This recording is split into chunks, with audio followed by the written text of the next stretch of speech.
What the Wagner Act did and what it represented was not only a symbolic but an explicit declaration by the federal government that worker organizing is basically a legitimate and frankly good activity. Which side are you on? Which side are you on? We're going to go ahead and transition to our conversation with Brandon Magner, the Wagner Act defender. Brandon's on the line now. Brandon is a labor attorney with the National Labor Relations Board, also a member of the National Labor Relations Board Union, speaking in his personal capacity about a scholarly article that he wrote about the National Labor Relations Act and its effect on organizing. Brandon, welcome back to the program. Appreciate your time. Hey, Jake. Thanks for having me. Absolutely. Yeah. Really excited about this. And, this has been something that I've been trying to work my way through for the last couple of years. It's been in, been in the zeitgeist among, union folks, particularly like, left labor people, the debate about the efficacy of the National Labor Relations Act. And so you have some people on one far end that say that, really labor law reform is kind of the only way that workers are going to be able to organize. And the National Labor Relations Act is the reason that workers organized in the 20th century. And the reason why we don't have a labor upsurge right now is because we haven't passed the PRO Act and we don't have good labor laws. And that's what we need. And that's the whole thing, is we got to have different laws. And then you've got people on the other side that basically say the opposite thing, that say that the National Labor Relations Act actually was bad for organizing, and it hampered growth, but for the National Labor Relations Act, we would have had even more unions in the United States. And so we spoke to last weekend or maybe 2 weekends ago, Professor Michael Goldfield, who's kind of in the center of that. He's not. I don't think he would say that the National Labor Relations Act was bad, but his position is kind of like, it was. Didn't really have that big of an effect. And you're not all the way on the end that says like the law is totally totally responsible, but I think your position is that it had a positive effect, a measurable, quantifiable positive effect. And so I guess the first thing is to could you explain to us what made you want to wade into this debate in like a scholarly kind of peer-reviewed type forum as opposed to something maybe less formal, doing Twitter threads or like an article in a pop magazine or something like that? What made you want to write this article? Sure. Thanks, Jake. I just want to reiterate my disclaimer. I appreciate you already providing it, but nothing, my opinions do not reflect on the National Labor Relations Board, its general counsel, its board members, blah, blah, blah. Federal government in general, speaking in my personal capacity. But I guess what motivated me to write it, and I think you framed the issue pretty well, is I don't want to, another disclaimer is I don't want to sound like I'm saying that I don't necessarily subscribe to that first camp you described of that the law is all that's necessary. If we just tweak the law in some fashion here soon, that we're suddenly going to see a labor uprising and it's going to be the 1930s again. I think that's at all accurate. But I guess what motivated me to write it is there has been that kind of resurgence in scholarly circles of arguing, I guess maybe more the other end you described of not only did the Wagner Act not have a great effect in the 1930s or 1940s organizing, it has overall had a net negative effect. And I think it's important that we reframe that at the beginning to note that the Wagner Act was only in effect from 1935 to 1947. What we see today, what today's regime of labor law is the Taft-Hartley amendments and the Landrum-Griffin amendments that were passed in the 40s and 50s to really restrict what the law was seen as favoring unions single-handedly. And I don't think that's necessarily an inaccurate description, considering that the original law only had unfair labor practices for employers. It did not contain unfair labor practices for unions. No union activity was specifically circumscribed by the law. But those amendments were made to make organizing more difficult and to try and reposition the federal government from being on the side of collective action of workers into being more of a neutral referee in terms of collective bargaining and organizing. And I'm not here to defend necessarily those amendments or today's scheme of labor law. It's more of and the reason I wrote the article was I hadn't seen anybody articulate a defense for the Wagner Act's passing, for its for the reason why it was set up the way it was in the 1930s. I hadn't seen anybody really articulate that in a long time. I think it was, early in the middle of the 20th century. I think most people would have agreed with that point that, when unions were still plentiful and strong, that the labor law that had been set up even after its amendments was still a net positive for the labor movement and workers' rights in general. But obviously, as unions have, been really restricted in what they can do, and as union density has fallen greatly over the last few decades, you've seen a understandable level of skepticism. And so I wrote it just to kind of respond to some of those recent impulses and shifts in scholarship, and just to kind of reiterate, I don't think there's no groundbreaking arguments that I make that I don't think have been at least implicitly argued elsewhere. I just wanted to kind of frame it in one coherent article where if somebody wanted to go read that point of view, they could go and see that argument made and then make their decision. And so if you could restate the arguments of the people that put forward the argument that I personally find the least sympathetic, which is that, there are people that say the National Labor Relations Act, it was actually bad. It was bad. It hurt the labor movement. It would have been even better if we hadn't we just hadn't passed any laws. How do they support that argument? What do they say?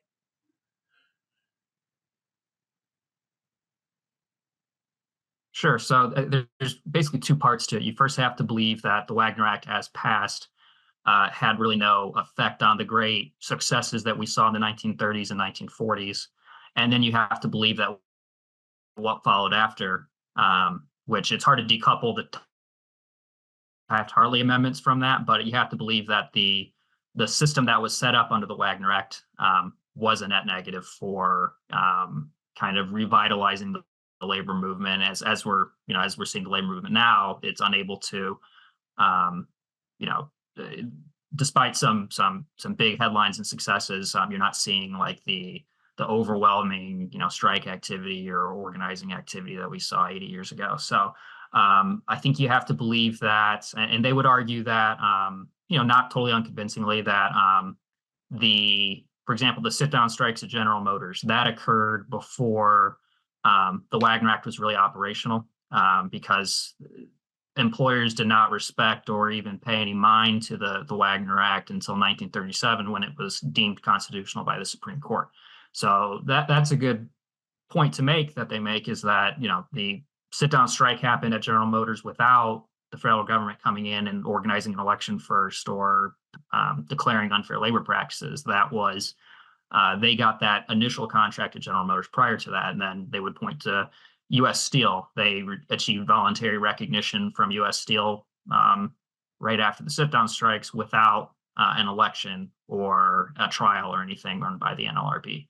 So from that point, they then kind of leapfrog to everything that followed after was really inevitable. I think the NLRB, the NLRA was just kind of there.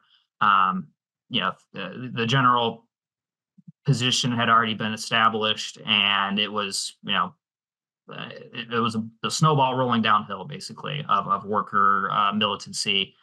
And I don't think I need to go too in depth into the arguments about why it would have net negative effects today. Honestly, I'm not sure I disagree with the way labor law is set up now under the Taft-Hartley regime, that hurts workers' rights and the and unions' ability to kind of muster the militancy that it sometimes needs on the picket lines, and to get contracts and organize.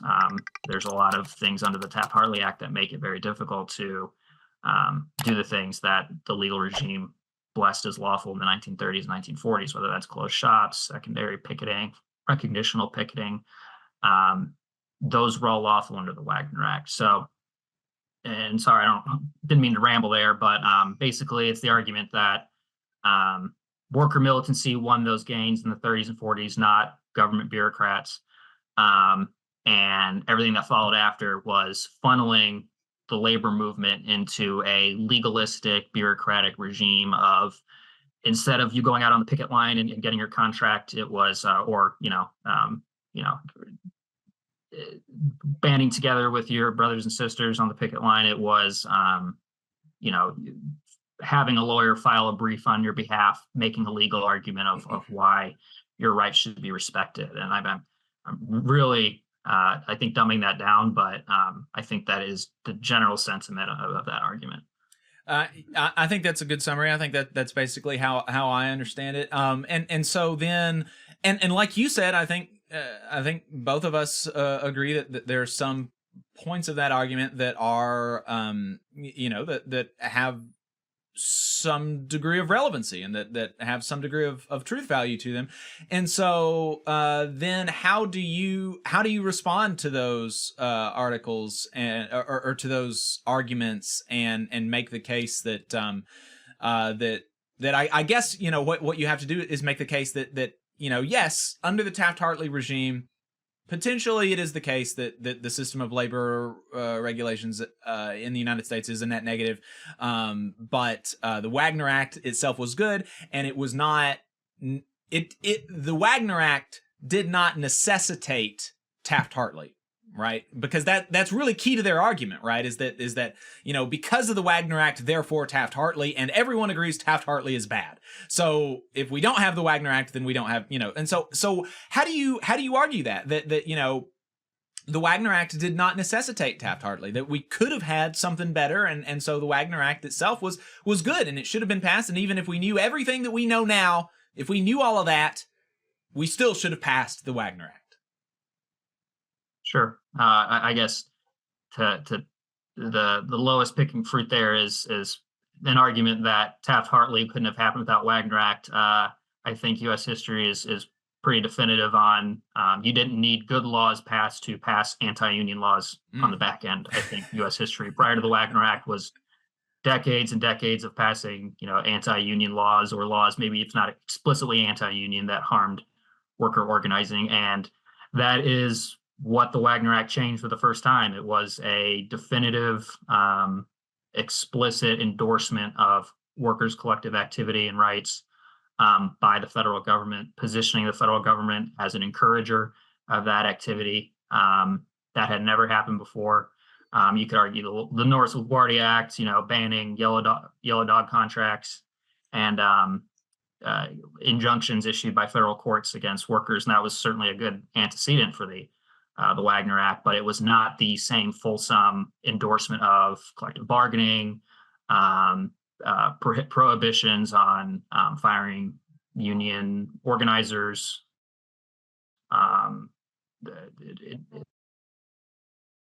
Things like that.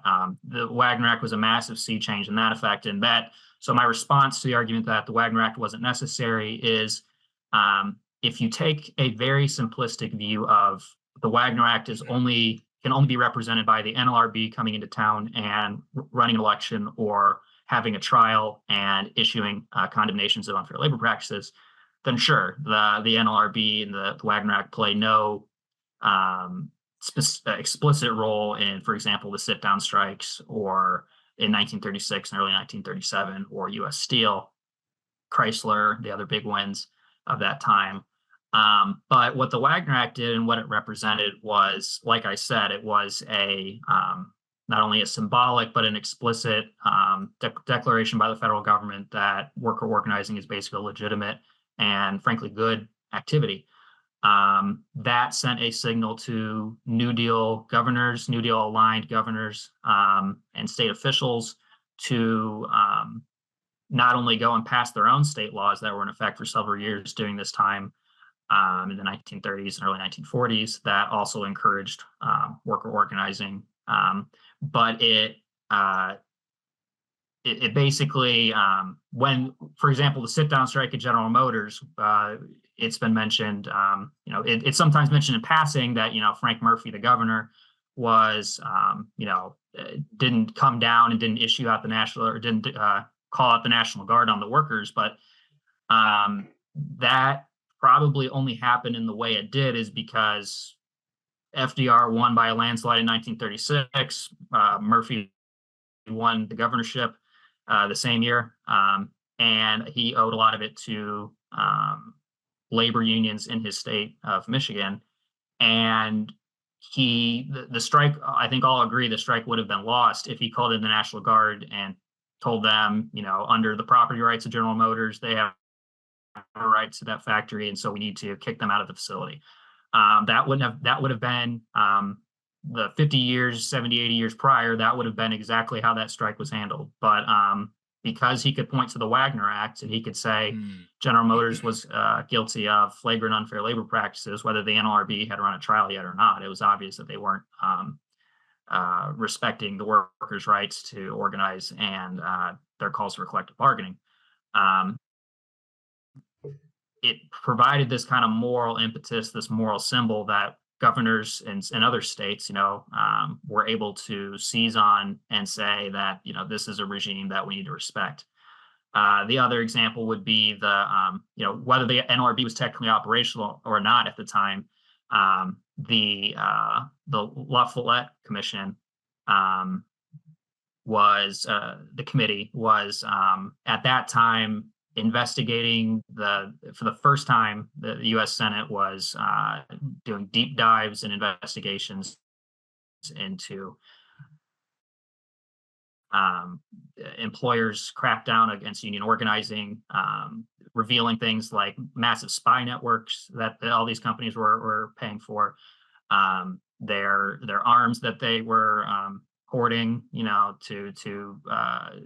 to arm their local militias and private militaries and police forces that were on their payroll. The NLRB's employees at the time, while they were waiting for the act to either be declared constitutional or not by the Supreme Court, were basically spending their time investigating and aiding that committee in revealing those regimes, those unlawful regimes, and really embarrassing the heads of those corporations in ways that they had never been embarrassed before by the federal government, and arguably changing their behavior and eliminating their prior methods of combating unions. It's whether it was, for example, during the sit-down strike, they knew of some of the stooges in the union because it was discovered by the committee's investigation. So I'm not saying that then they only won the sit-down strike because of that, but it empowered them in ways and aided them in ways that the federal government had never done before. Hey, 5 seconds. Just wanted to say that this is only possible because of our donors. If you want to see more of this, then consider donating yourself at tvlr.fm/donate.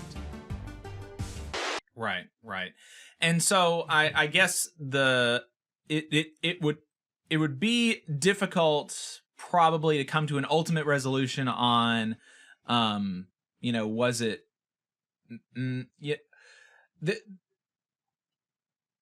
I guess one of the things that they would say that for instance, Goldfield, I don't know how much your article deals with any of Goldfield's arguments, but in his book, The Southern Key, he references the campaign to organize the coal miners in the South and how that John Lewis and the UMWA, all of them, even as the campaign is going on, are crediting Section 7A of the National Industrial Relations Act, which had even less force than the National Labor Relations Act, because the NIRA, there was no enforcement at all. At least with the NLRA, there was some enforcement. There was some, kind of an investigatory capabilities. But Section 7 of the NIRA just said, you have the right to unionize, basically.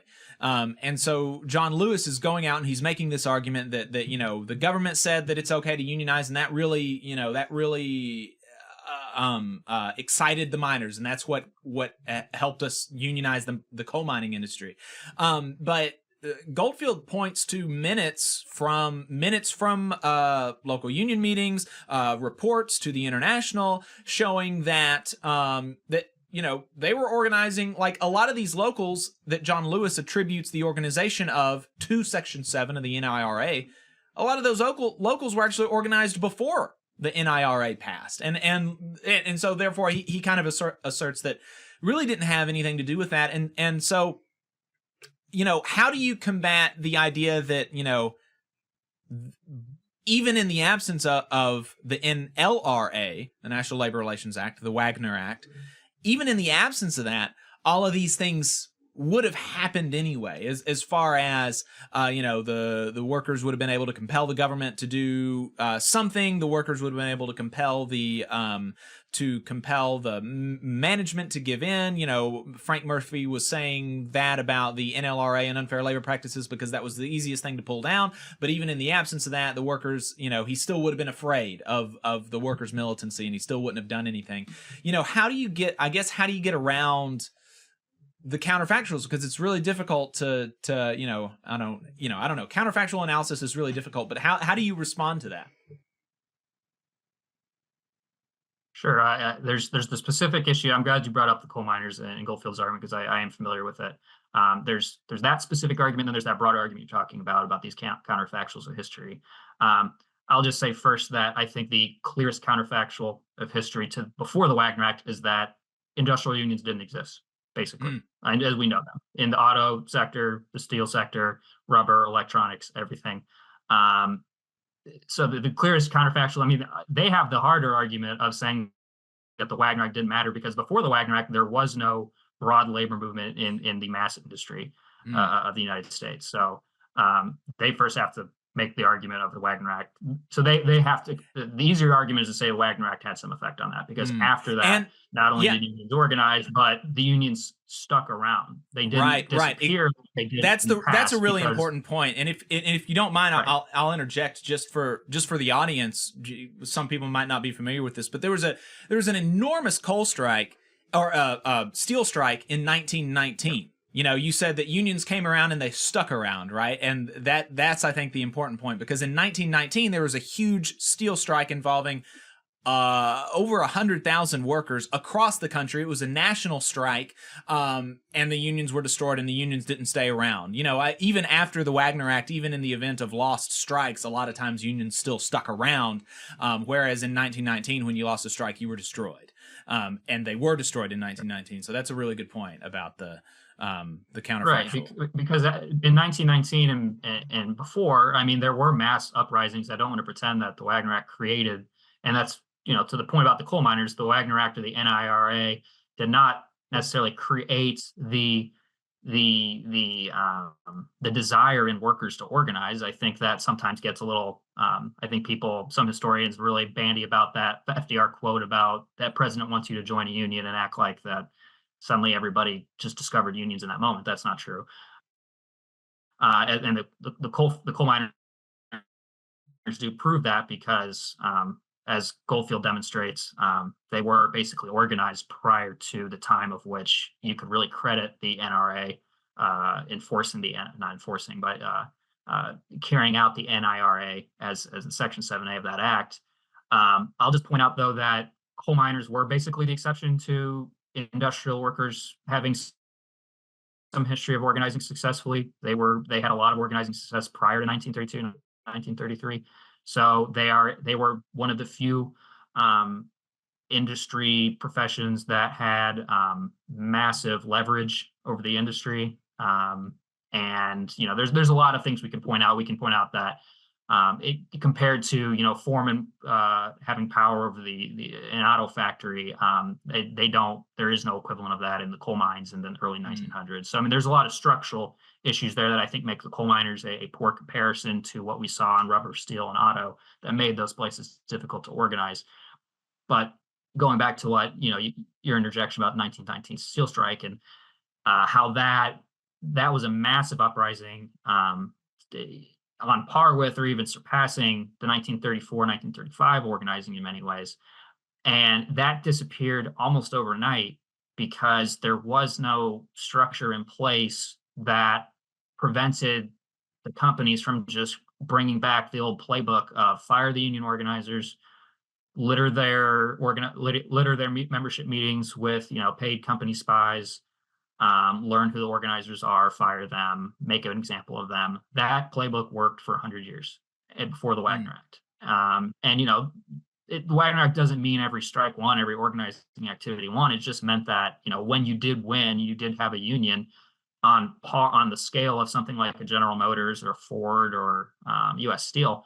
You couldn't just evaporate that union overnight through sheer resources and anti-union activity. Effectively, what it means is if you have a bargaining unit of 100,000 or more people, that bargaining unit is not going away unless you shut down factories and do a lot of things that didn't really happen until the 1970s, 1980s through capital flight. And that's a different argument to make about labor law's inability to crack down on those types of activities by employers. But just the Wagner Act completely, in many ways, rewrote and defeated the old employer playbook of how to keep the mass industry sectors union free. And so the coal miners, I think the mere fact that coal miners were organized in the early 1930s without the aid of the federal government doesn't prove that, for example, when the deep recessions of the late 1930s hit, that those unions would, I think there's a strong argument to make that without the Wagner Act, even if the sit-down strike happens the exact same way without federal endorsement of worker organizing, that their organizations are either greatly hindered or disappear entirely in the late 1930s when those deep recessions hit again. And because historically that's what happened is, you would have this mass uprising for this burst of energy by workers, and then their organizations would not last outside of the small crafts that existed prior. And go ahead. Yeah. And so, these conversations are had because, I think the participants in the conversations think that there's some relevancy for us today. There's something to be learned from whether or not the Wagner Act was good. And so, what should we take away as union activists, as maybe non-union workers who want to unionize, or labor leaders? What should folks listening take away from the argument from the argument that you're putting forward, that the Wagner Act was good, and Taft-Hartley was bad, but it wasn't necessary because of by the Wagner Act. The Wagner Act was good. We need to understand that. What's the relevancy for us today? What should we do with that information? Sure. And I'm not offering, I want to be clear, I'm not offering any playbook, and nor should I, in my capacity. I guess what I would take away from, at least if you do find my argument at all convincing in my article and are on generally my side of the argument, is that it's a mild one. It's not to say, oh, we need to pass this specific law to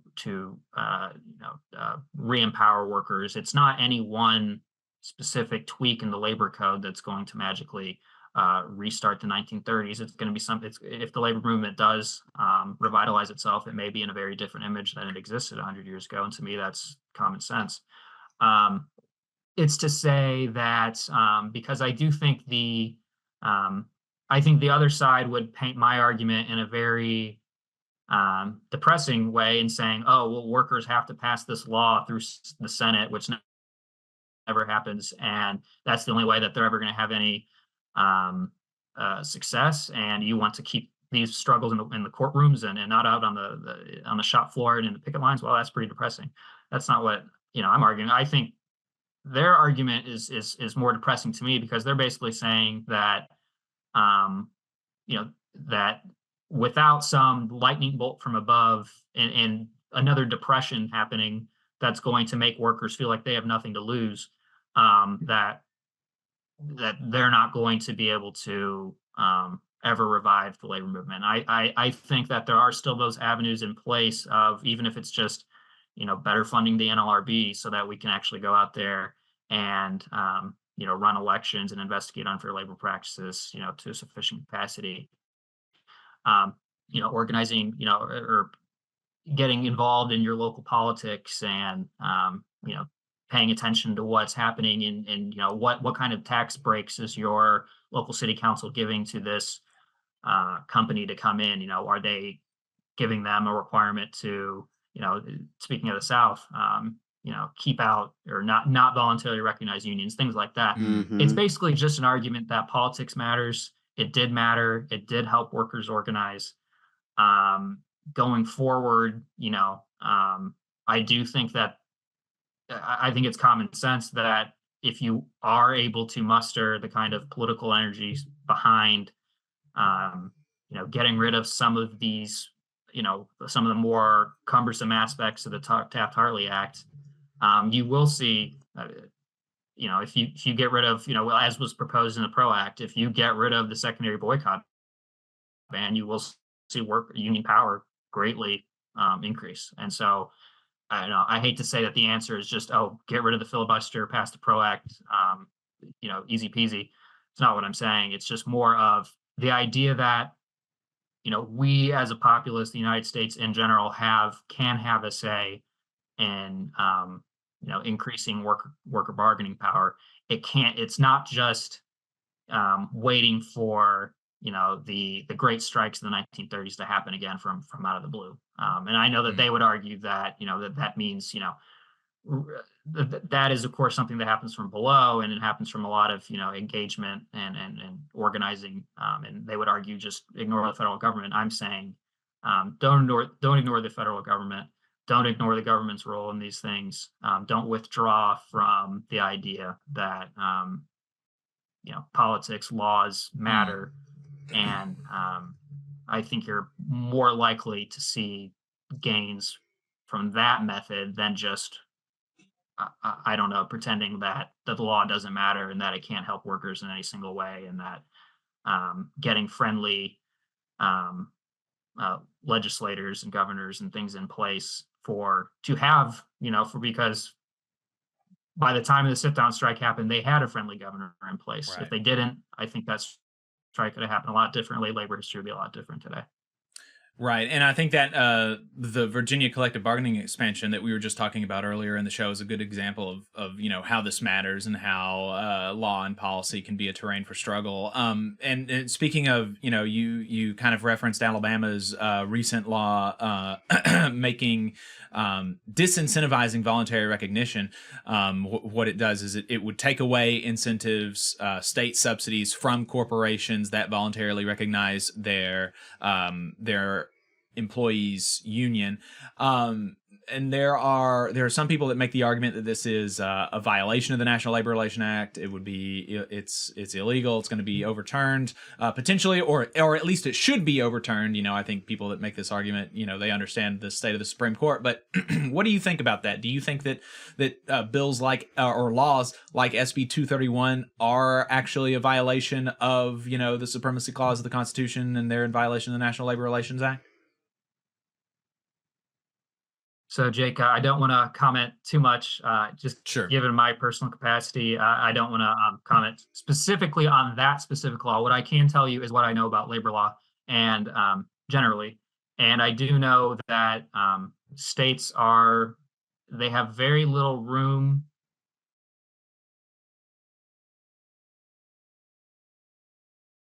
Uh-oh. I think I think you froze up. I don't know if you're hearing me, but you froze. That was the federal government. Yeah. They knew he was about to drop a juicy tidbit on us. His boss was like, "You're commenting on law?" Yeah, No, Jennifer sir. Abruzzo was Yeah. tuning in and was like, "No, sir, don't dive into that question. That's a trap." It is a really good conversation though we've been having, and it's interesting to think about these different angles to it.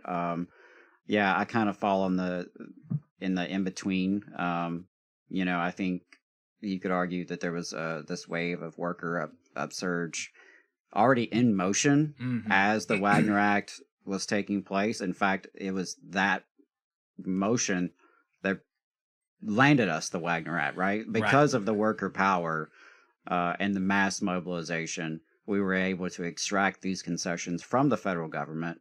But that does matter when, for 100 years, the state had been firmly on the side of the employers, to call out troops against you. And now all of a sudden, in writing, they're like, actually, the unions are pretty good and you should go do one. Yeah. That is a pretty drastic change, and it does matter, I think. Right. And that's not to hold out all of our hopes on legalism or changing the laws in Congress or whatever, but yeah, that's why. Just a recognition that state power is important and can be used. Yeah, it's a terrain of struggle. Yeah. It is a terrain of struggle. 27,000 education employees in Fairfax County are looking at getting collective bargaining rights here in the next week or two. Yeah. That's a major expansion of their power, an expansion of democracy in the workplace. Wouldn't have happened without this change in the law. A whole lot of educators in Alabama sure would like to have what they're having. Right? Because we haven't had those legal changes. We've been moving in the opposite direction, unfortunately, here, with this voluntary recognition bill. And Dwayne had a good comment. Isn't one of the very basic tenets or essences of the NLRA to protect both employee and employer from outside influence in their abilities to negotiate? And doesn't Alabama SB 231 violate this basic tenet? So that's kind of what we were, broaching with Brandon before, the powers that be snatched him off the air or whatever, or just his Wi-Fi went out. But yeah, it's hard for me to say. I'm not a lawyer. I do expect that lawyers are going to be challenging this. And we'll see how it plays out. I mean, also the other factor here is our judges, right? The law is kind of what the last judge said it was. And we obviously don't have like a plethora of worker-friendly judges in this country, particularly down here in the South. So that is a little bit daunting as well to think about, even if on paper, our amateur understanding of the NLRA, it does seem to violate the spirit of it. That seems to be evident, but whether that's how it's actually going to play out in practice, I don't know. Yeah, because it is one of the legally, you only have two ways to get a union. One is a voluntary recognition, one is the election through the labor board. And this is taking that option off the table. I guess it doesn't forbid it, right? But by taking incentives away from the company, that is a hell of a disincentive. So yeah, it's very, very frustrating because honestly, we should be moving in the opposite direction. Public spending should be uplifting the public good and growing the economy from the bottom up and rewarding those employers that do better. And so in my worldview, employers that voluntarily recognize their union should be ranked ahead of employers that fight their unions, right? And when we look at subsidies and incentives in economic development projects, those companies that treat their employees better should be, considered a little bit higher. And there's a big issue. Someone was just telling me about an issue this week. In fact, one of my union brothers was telling me about the fact that, like school districts, for example, when they bid out services, they have to go to the lowest bidder. Right. So when Huntsville City Schools is renewing its bid for custodians or bus drivers, they have to go to the lowest bidder. They cannot consider other factors like how do they treat their employees? How much do they violate the law? You know, how many children work there? How much pollution goes on? They can't look at it like a holistic picture. And if they could, right, if we had a responsible bidder ordinance in, you know, various cities and states, like those things do make a difference. They do make a difference. And so I do think there's a lot of room and opportunity for the labor movement to make gains on policy. You know, simply just supporting one side and hope it turns out well is not a strategy.